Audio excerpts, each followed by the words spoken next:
And when the wind dies, these weekend aviators simply create their own.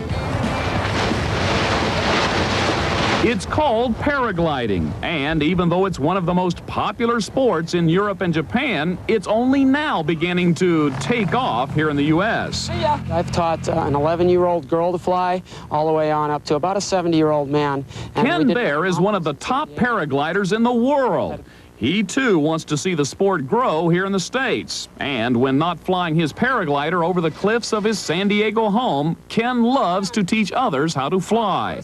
This week, class is in session here in southern Florida. So I can just lift it, and up she comes.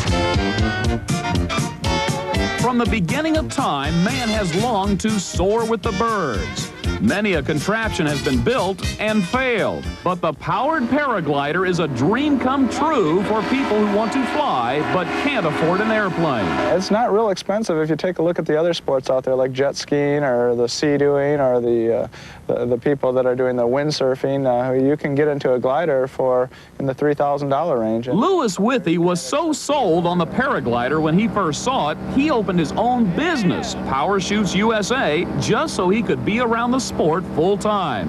Together with Ken, the pair agreed to take me on as their newest student. You'll be climbing nicely with just a little bit of brakes. You'll probably need just a little bit of left brake more than right to counteract the torque, the prop torque. Before strapping an aircraft propeller on your back, learning to fly the paraglider with just the wind is a must. Sitting still, go ahead and make your turn and find your brakes. Once the glider is up, a tow rope attached to any handy vehicle pulls you into the air. Whoa, whoa, whoa!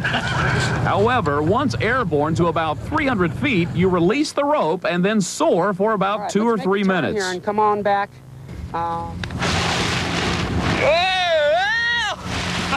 After about a week of instruction, most students are ready to try the parafan, a term recently made popular, by the way, by a man named James Miller. You know, that guy who recklessly flew into the boxing arena in Las Vegas. The guy who calls himself the Fan Man.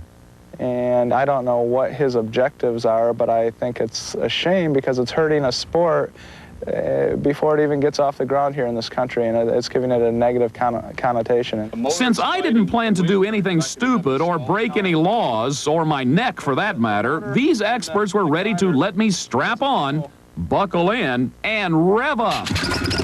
With a squeeze of the throttle and a clumsy lurch forward with the 70-pound, 22-horsepower contraption on my back, I was off.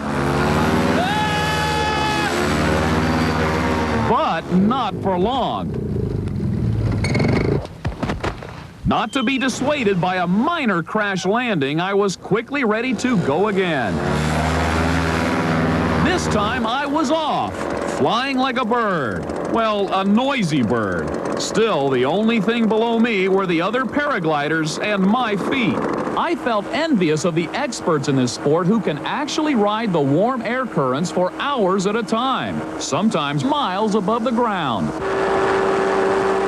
It's a most remarkable feeling to realize you're actually flying with no instruments, no control towers, and no one around to bother you. The freedom, the isolation, the achievement of man's oldest dream. The only thought as you land seems to be, how soon can you go back up again? Yes, beautifully done. Rick Kirkham will do anything to save himself a little money on airfare.